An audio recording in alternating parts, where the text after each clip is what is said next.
ಇನ್ನೊಂದು ವಿಚಾರ ಅಂದರೆ, ಯಾಕಂದರೆ ಇದು ಒಂದು ಕೊಲೆ ವಿಚಾರ ಇದ್ದಾಗ ಕಾನೂನು ನಡೆಯೋದು ಸೂಕ್ಷ್ಮ ವಿಚಾರ. ಇದೊಂದು 2011ರಲ್ಲಿ ಇದೇ ದರ್ಶನ್ ಒಂದು ಗಲಾಟೆ ಆಯಿತು ಫ್ಯಾಮಿಲಿ ವಿಚಾರ ಆದಾಗ. ಅವಾಗ ಇಡೀ ಚಿತ್ರರಂಗ ನಾವು ಮಧ್ಯೆ ನಿಂತು ನಾವು ಮಾತಾಡಿ, ಇಬ್ಬರಿಗೂ ವಿಜಯಲಕ್ಷ್ಮಿಗೂ ಮಾತಾಡಿದ್ವಿ, ದರ್ಶನ್ಗೂ ಮಾತಾಡಿ ನಾವು ಮಾತುಕತೆ ಮಾಡಿ ಆ ಕಾಂಪ್ರಮೈಸ್ ಮಾಡಿ ಸರಿದೂಗಿಸಿದ್ದೇವೆ. ಈ ವಿಚಾರ ಸರಿದೂಗಿಸುವಂಥ ವಿಚಾರ ಅಲ್ಲ ಇದು ಖಂಡಿತ ಖಂಡನೆ ಮಾಡೋಂಥ ವಿಚಾರ.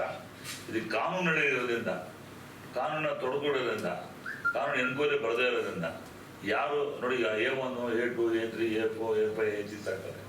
ಬಹುಶಃ ಕಾನೂನು ಗೊತ್ತಿದ್ರು ಕೂಡ ಆಮೇಲೆ ಅದು ಚೇಂಜ್ ಆಗುತ್ತೆ, ಫ್ಲಕ್ಚುಯೇಟ್ ಆಗುತ್ತೆ. ಯಾರು ಫೋನ್ ತನಿಖೆ ಆದಮೇಲೆ ಯಾರು ಡೈರೆಕ್ಟ್ ಮಾಡಿದ್ರು ಎಲ್ಲ ತನಿಖೆ ಆದ್ರಿಂದ ಆ ಡಿಸಿಷನ್ಗಳನ್ನು ನಾವು ಒಂದು ಕೂಡಲೇ ವಿತೌಟ್ ಹೆಸಿಟೇಷನ್, ವಿತೌಟ್ ಪ್ರೆಜುಡಿಸ್ ಅದನ್ನು ಏನು ಮಾಡಬೇಕು ಅಂತ ಚರ್ಚೆ ಮಾಡಿ ಎಲ್ಲ ಒಂದು ನಿರ್ಧಾರ ತಗೊಂಡ ಕೆಲಸ ಮಾಡ್ತೀವಿ.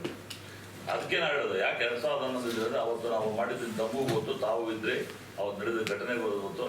ನಾವು ಅವಾಗ ಕರೆಸಿ ಅವ್ರಿಗೆ ಕನ್ವಿನ್ಸ್ ಮಾಡಿ ಮಾಡೋಂಥ ಕೆಲಸ ಮಾಡಿದ್ವಿ.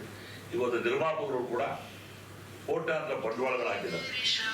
ಈಗಾಗಲೇ ಸಿನಿಮಾಗಳನ್ನು ಅರ್ಧ ಮುಕ್ಕಾಲು ಭಾಗ ಮುಗಿದೋಗಿದೆ ಒಂದು ಸಿನಿಮಾ.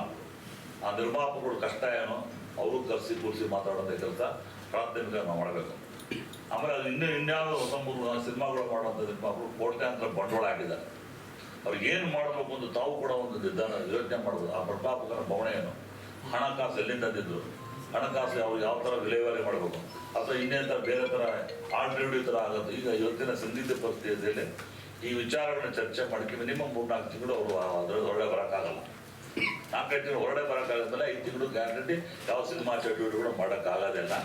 ಅದರಿಂದ ಹಿಂದೆ ಭಾಳ ನಿದರ್ಶನಗಳಿವೆ. ಹಿಂದಿ ಸಿನಿಮಾಗಳಲ್ಲೂ ಭಾಳ ಜನ ಒಳಗೋದ್ರು, ಜೈಲು ಹೋದ್ರು, ಆಮೇಲೆ ಏನಾಯಿತು ಅನ್ನೋದಿದೆ. ಅದನ್ನು ಚರ್ಚೆ ಮಾಡೋಕ್ಕೆ ಸಮಯದ ಅವಕಾಶ ಬೇಕು. ಇನ್ಸ್ಟೆಂಟಾಗಿ ಈ ಕೂಡಲೇ ನಾವು ಡಿಸಿಷನ್ ತೊಗೊಂಡು ಅದು ಮಾಡೋದು ಇದು ಮಾಡೋದು ನಿರ್ಮಾಪಕರ ತೊಂದರೆಗಳು ಕೂಡ ಆಲಿಸ್ಬೇಕು, ನಾವು ನೋಡಬೇಕು. ನನಗೆ ಯಾವುದೊಂದು ವಿಚಾರ ಹಣಕಾಸು ಸಿನಿಮಾ ವಿಚಾರದಲ್ಲಿ ಆ ಬಂಡವಾಳ ಎಲ್ಲಿಂದ ತಂದರೆ ಹೆಂಗೆ ಮಾಡಿದ್ದಾರೆ ನನಗೂ ವಿಚಾರ ಇದೆ. ಅದನ್ನು ಕೆಲವರು ಭಾಳಷ್ಟು ಹಣ ಕೂಡ ಅಡ್ವಾನ್ಸ್ ಕೊಟ್ಟಿದ್ದಾರೆ.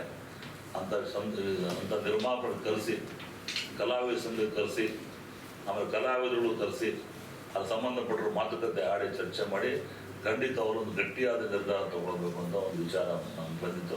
ಅದನ್ನು ಮಾಡುವಂಥ ಕೆಲಸ ನಾವು ಮಾಡ್ತೀವಿ.